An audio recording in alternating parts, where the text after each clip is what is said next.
Back at Roy S. Anderson, the fourth quarter is underway, and the Railers enjoy a 15-point advantage along with Josh Komnick and Tom Larey. Jeff Benjamin with you here on a Saturday night. We certainly thank you for joining us here. Railer basketball, WLCN. Railers looking to move to 14-13. They try a lob play, and it works on a nice pass from Risley to Farshman. Looked almost like the play that usually goes to Christian. Yeah, it did, Jeff, exactly. Railers should have been able to defense that one, but they didn't see it coming. It was well disguised. Backdoor cut, Olsen. Gesner with the left-hand layup, good. Nice execution that time, got Jordan a layup. And we've got a whistle. Foul's going to be whistled on Jake. That'll be his third. You know, Tom, we always have talked mechanics. The one official has interesting mechanics. When a foul is whistled against the team, when he reports to the scores bench, I'm sure he's also saying the color of the jersey, but he's also pointing to the bench of the team that's whistled for the foul. I don't usually see a lot of officials do that. You don't, Jeff. It's actually not encouraged, but you know, anything, I guess, for a more effective communication, particularly on in a gym that's rocking. You might want to point just because nobody can hear anything you have to say anyway. Podbelsic gets whistled for his second, fourth on the Railers here in the half. 41-26, a minute gone by in the fourth quarter. Of course, the Railers have a doubleheader coming up this weekend. Home on Friday night against Glenwood, and then on the road to Moline a week from tonight. In Horton Fieldhouse. Although in the Railer program it says Horton Fieldhouse, but I do believe it's Wharton with the W. And a great place to watch a basketball game. I mean, it is fantastic. And it's just that old-time atmosphere, almost like where Hoosiers played the state championship. Yeah, I mean, it's big old barn. Place must hold 5,000-6,000. I mean, it's just huge. Easy. Yeah. And it's, as you said, really it's huge. neat. It's 100 feet tall, probably, or 50 feet tall probably. Yep, we sat way up on top one night. So, yeah, Jeff, I'm going to drive over from Chicago for the game. Weather pending. Weather pending. In the corner, Gesner fires off a three, shoots it up long. Rebound comes down to Kibler. Well, Josh, Coach Benedict, with 6.5 to go, has decided to play all his cards. Kibler, his leading scorer tonight, with 4 fouls as he fires off a three. Back rims it, no good. Risley the rebound. I guess he figures if he doesn't get him in now, he's not going to give himself any chance. I don't think he got much of a choice now, down 15 points. And you better do it now. And the Railers, the way they were shooting the basketball in the third quarter, you better bring him in. And if he gets another one, then so be it. Yeah, exactly. Turnover, steal by Farshman. Goes in, layup, no good. Oh, Van Hook gets the rebound back to Jake. Wow, Railers trying to run a little clock here with coming up at 6 minutes to go in the ballgame. Block. Inside, Christian, a little jump hook. That's no good. That's rebound new. to Farshman. And not too thrilled by the by the coaching staff. At least not pretty. Yeah. Well, 2 games ago, the Railers won 49-28. Last night, it was 49-30, so logic and statistics would say maybe this one will end up 49-31. Or 32, in which case they'd have 4 eights, Jeff, which would be basketball on the eights. Oh, you've had a long drive, haven't you? Farshman missed the shot, but I think we've got a foul underneath as one of the Bulldogs hit the floor.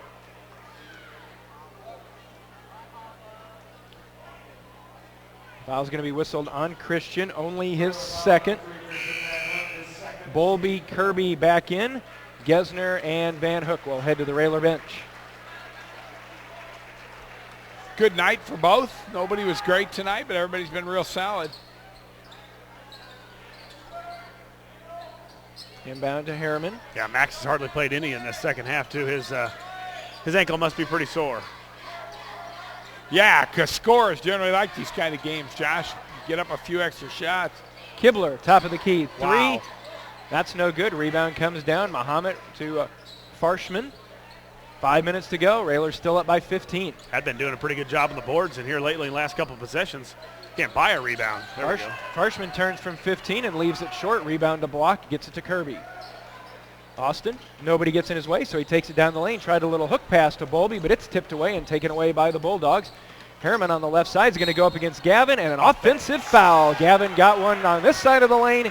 Now he does it on the other side. Wow, first Mahomet turnover of the fourth quarter. It's their best quarter by far, Jeff.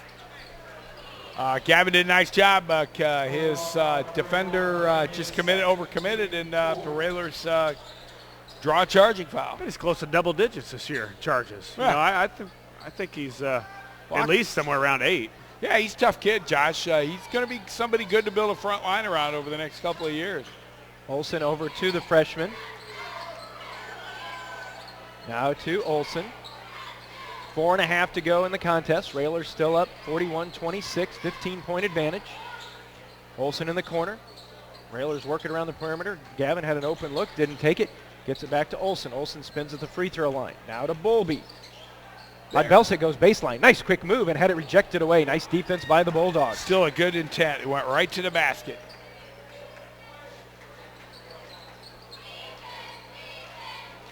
Mahomet trying to get it into the front court. Tipped away. Nice job by Will. It'll be out of bounds.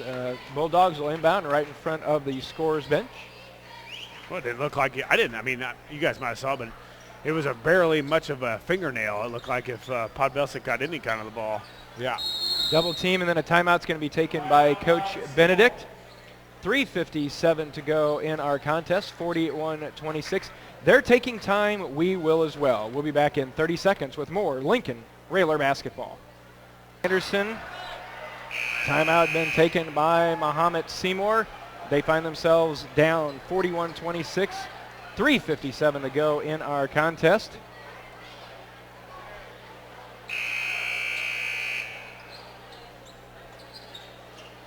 Kibler, the leading scorer for Mahomet tonight, he has 9. He will inbound on the far sidelines. Gets it into Harshman, where that shot's been there most all night for Mahomet.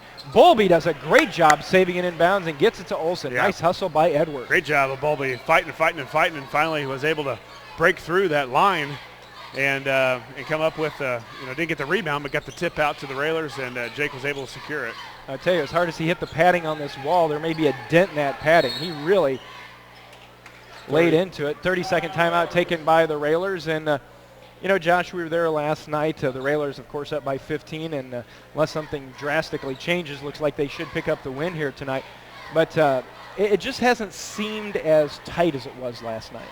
No, it's hard to get that, I think, without it's not being a conference game. It's not, for the most part, when you play a non-conference game, I would say just from the past, crowds aren't into it as much. I think they get up. More people will attend when you play a Central State 8 game. But, it just has the crowds. And usually for whatever reason, sometimes on Saturday nights, the excitement isn't there. And I don't know why. But in a game's been kind of that sluggish, just grinded out game, which gives, the crowd not a whole lot to cheer for.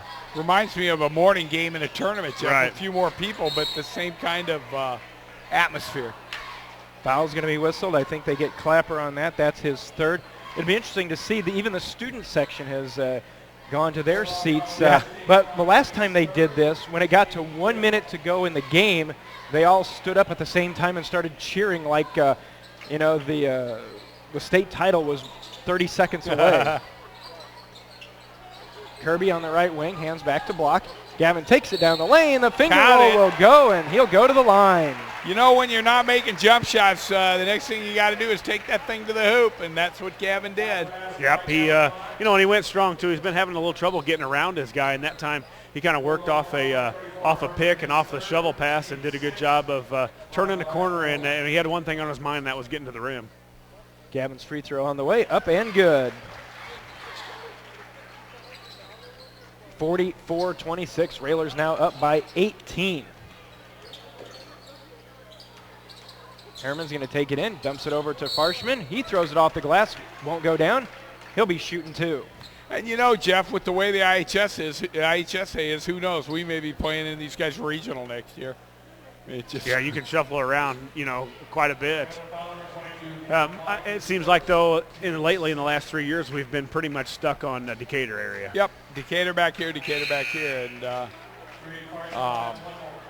but for instance, it's Chatham, isn't it? That's going to Troy. That's down by Collinsville. Yeah, that's a long nuts. way. It's Well, nuts on a Tuesday we went night. to Streeter a couple times. Yeah, I remember that. And then Ottawa. Ottawa, yeah. On the gym that was not regulation. What an amazing thing that was. Bowlby again does a nice job of trying to corral the basketball. Flipped it to block. Gavin out of bounds as he tried to save it. So it'll stay with Mahomet. 44-27, 2:57 to go in our game. Inbound to Kibler, fires a three. No good. Turner with great inside position. Didn't get it to go down, but he went up, and he'll be shooting two as Austin gets fouled. And, guys, that was just a case of Turner got great inside position on the rebound against Austin. Yeah, and Austin didn't put up much of a fight either. You know, it looked like Gavin and Pod and those guys and again Bowlby were down there boxing out, and Kirby's got to get down there and put a body on somebody. Will check out Dane Eimer into the contest. Dane had a free throw last night to get in the scorebook. Second one on the way. That one is good. 44-28. An inadvertent horn, but no stoppage of play. Well, they should have let the guy in. Yeah, the refs missed a sub, and he blew the whistle. I'm not sure I wouldn't have stopped the game since they screwed it up, but they let it play on. 44-28. Gavin and Turner still pushing each other. That's not going to stop. Eimer over to Olsen. Double team comes. Jake finds an opening in Bowlby. Block. And a foul is going to be whistled on Turner. So Block's going to shoot a bonus. Gavin will step back to the line. He has 5 on the night. Now Tommy Harris will finally get in the game as he replaces Jake Olsen. Tommy Harris is going to play a big role for this team the next couple of years, Jeff. He's a good, solid basketball player. Just covered up a little bit at the moment. Free throw from Gavin is good. Okay, is this where I don't say that the Railers haven't missed a free throw yet tonight? Correct. Okay, I didn't say it. Good, because people would have been angry. There might have been mobs. Second one up is good. Thank you, Gavin. 46-28, 2:20 to go in our contest. Railers back up by 18, comfortably ahead in this one. Kibler down to Farshman, watched by Bowlby. Risley, and I think Austin's going to be whistled for a foul as Turner went down, and Turner went down hard, and Turner got some, may got just a shade of payback there. Well, Austin flattened him. Oh, they're calling an intentional foul. What? Probably was. So intentional foul is going to be whistled against Austin. It'll send Turner to the line. There's a senior protecting his freshman, Josh. First one up and good. Turner's second one. Spins off no good. 46-29. Cody Highbreeder will check in. So you've got Highbreeder, Bowlby, Harris, Podbelsic, and Eimer on the floor for the Railers. Well, a couple minutes left. We'll see if we can get this thing over. Before it gets real chippy out there. Yeah, it's pretty chippy out there now. You don't want anybody to get hurt. Kibler's three, no good. Eimer tried to grab the rebound and tipped off his hand back to Mahomet. And then we've got a foul underneath. Back to the free throw line. The Bulldogs will head. Or we could just have a foul every 5 seconds for Foul the next fast, 2 minutes. And more free we'll be out of throws. here by 10. Cody Highbreeder picks up his first. A kennel of replacements in for the Bulldogs.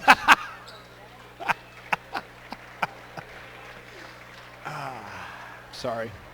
Nah, I've been doing it all night, Jeff. It works. At the line is Harriman with only 2 points. Free throw up and good. Harriman had 19 last night in their game against Central Catholic. Brother's done a nice job finding him tonight. Minute 54 to go. 46-30.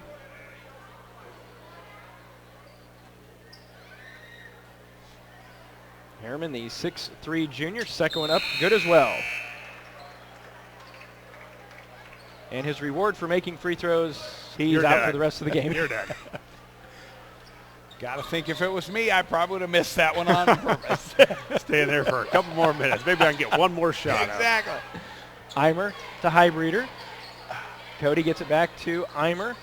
The right side to Tommy Harris. Minute 40 to go. Railers up 15. Bowlby, now to Podbelsic.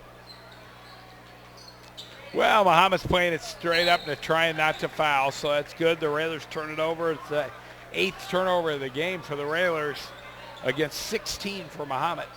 90 seconds left in this one.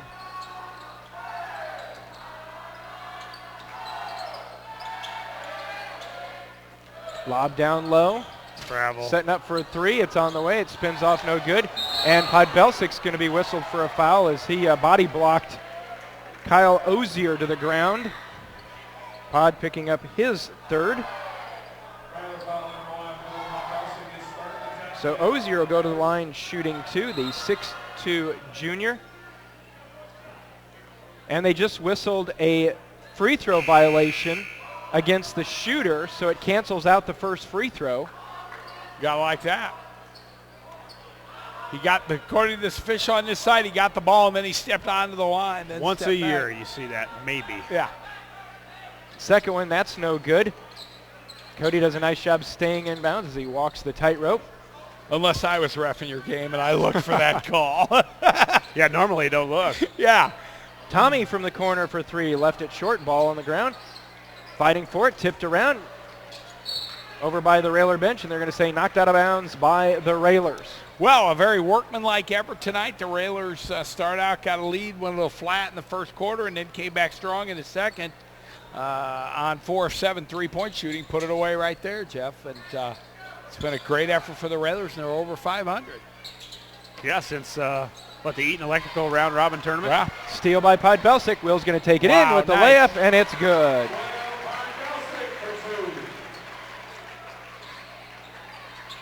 48, 31, 35 seconds to go. Tipped away again. Tommy Harris comes down with it. And I got to believe the Railers probably won't be looking for any more shots. Of course, Eimer's going to fire a 3. Except that 3 from the corner. That's the only one. 51-31. 20-point lead for Lincoln. Hey, the Railer fans are excited as we come to an end. The Railers have done a nice job tonight handling Mahomet-Seymour. Inside, nice play. Foul's going to be whistled with 6.8 to go. And 6'5" junior Ross Johnson will go to the line as Edward, I think, has picked up his 3rd.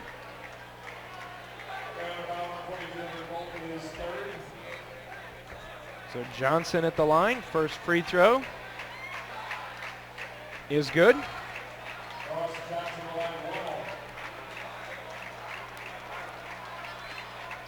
51-32. We're pretty close to finding out what the final is going to be on this one. Missed it. Rebound comes down to Podbelsic, and that's going to be our final. 51-32 as the final seconds tick away here at Roy S. Anderson. Railers get the victory. Our final, Lincoln 51, Mahomet-Seymour 32. Good. They got their 8th point in the fourth quarter. Wow, 4 8s for Mahomet. Railers improved to 14-13. Mahomet drops to 13-12 on the season. Again, our final here from Roy S. Anderson. It is Lincoln 51, Mahomet-Seymour 32. We'll be back with our postgame show back in 2 minutes. You're listening to Lincoln Railer Basketball.